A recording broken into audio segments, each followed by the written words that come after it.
The first day of the Olympic Festival began with a swearing-in ceremony for the participating athletes, trainers, and judges. The ceremony took place in front of the altar of Zeus Horkios, or Zeus of the Oath. Athletes would swear that they would follow the Olympic rules, while judges promised to be fair and unbiased. Then the competitions began, starting with a contest between heralds and trumpeters over who would have the privilege of announcing the games. The first day's athletic competitions consisted of wrestling, running, and boxing events for the youngest athletes, aged 12 to 18.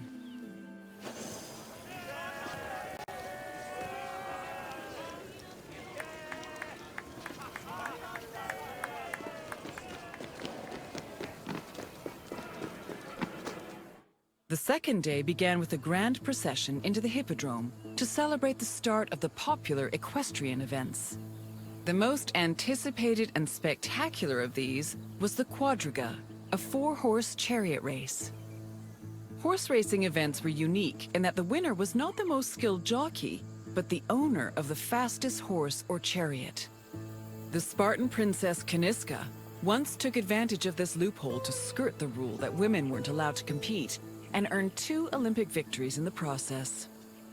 The rule also allowed for occasionally strange results, like in 416 BCE, when the statesman Alcibiades entered 7 chariots into a race and won 1st, 2nd, and 4th place.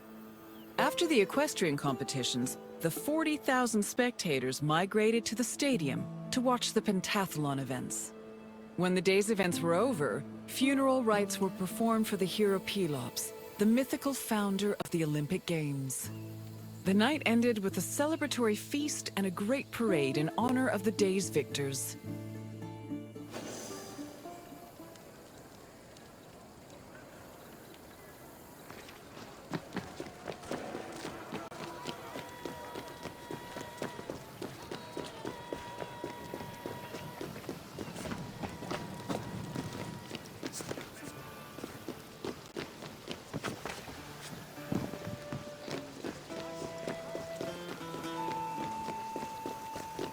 Victory at the Olympic Games was one of the highest honors a mortal could achieve, and there were several ways to immortalize that honor.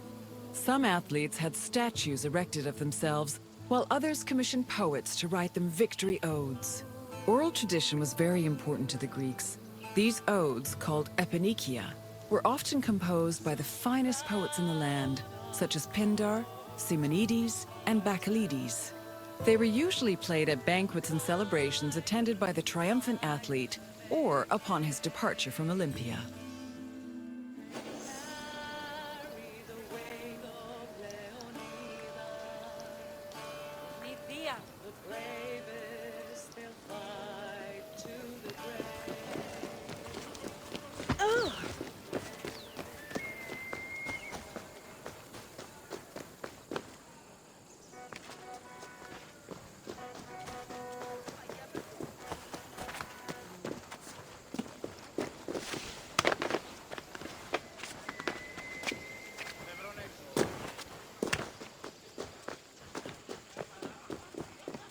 The pentathlon took place at the stadium on the second day. As its name implies, it was made up of 5 events: discus throwing, javelin throwing, jumping, racing, and wrestling.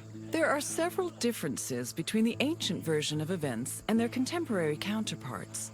For example, ancient long jumpers held weights in their hands to give them momentum to launch, since there was no run-up before the jump. Similarly, if an athlete won the first 3 events, they were immediately declared the winner, instead of being judged by their overall performance in all 5 events. Running events work the same as they do today, with the notable exception of all the athletes being nude. As for wrestling, competitors were not divided by weight class as they are today, but instead by age. The winner was the first to throw his opponent to the ground 3 times. Day 3 started with the most important event of the festival. A procession of Hellanodikai, ambassadors, competitors, and animals made their way to the great altar in front of the Temple of Zeus. The animals were then offered as the official sacrifice of the festival. The afternoon of day 3 was dedicated to foot racing events. Running was the oldest event of the Games, and in fact was the only event at the first Olympics. The main race was called the Stadion, which was a sprint of around 180 meters. The winner was granted the honor of lending his name to the 4-year period between the Games. This period was known as the Olympiad. The 4 years that followed the first Games in 776 BCE were known as the Olympiad of Coroebus of Elis, the first Olympic champion. Once all the competitions were over, a public banquet was held in the Prytaneon to celebrate the day's victors.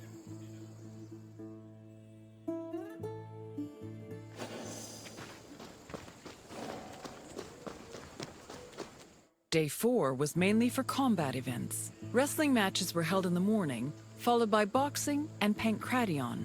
Pankration was a no-holds-barred mix between wrestling and boxing. Almost all moves were permitted, except for biting, poking the eyes or mouth, and striking the genitals. The event was very popular, and it was seen as the ultimate expression of strength and technique. Later on in the afternoon, there was a unique racing event called the Hoplitodromos, or Race in Armor. In this event, competitors wore a helmet and held a shield to simulate running in the battlefield.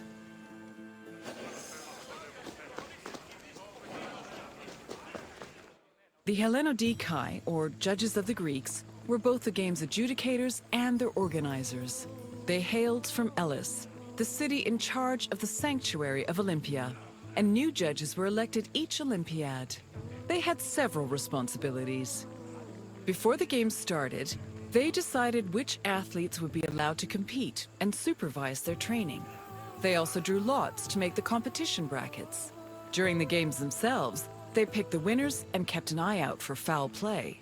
For the latter, they were assisted by stick and whip-wielding umpires who stood near the athletes and punished them if they were caught cheating.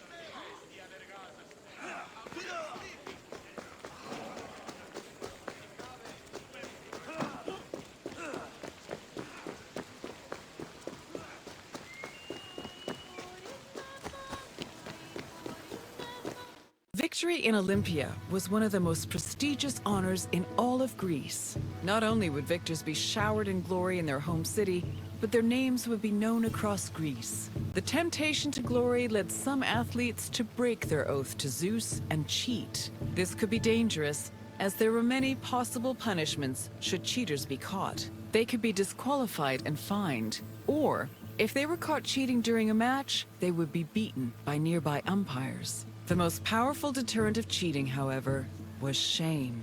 At the foot of Mount Kronios, and on the way to the stadium, were a group of bronze statues called Zanes, the plural of Zeus. These statues were inscribed with the names of the cheating athletes, how they cheated, and the fine that was imposed. The Zanes, which were funded by cheaters' fines, were strategically placed to be highly visible. Individuals or even entire cities could be found guilty of cheating.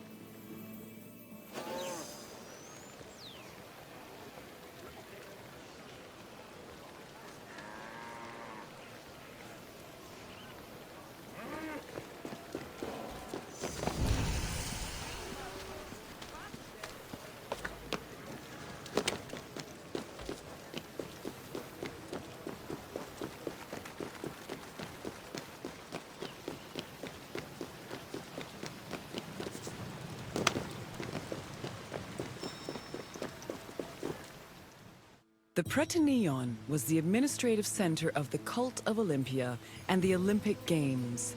The building housed the sanctuary's priests, as well as the Games officials. It was also used to stage the grand banquet held on the evening of the third day to honor victors. It also had a sacred function. Its central chamber was the location of the Fire of Hestia, a sacred flame that burned day and night. This fire was used to light the other altars around the sanctuary. This practice may have partially inspired the modern tradition of carrying the Olympic torch.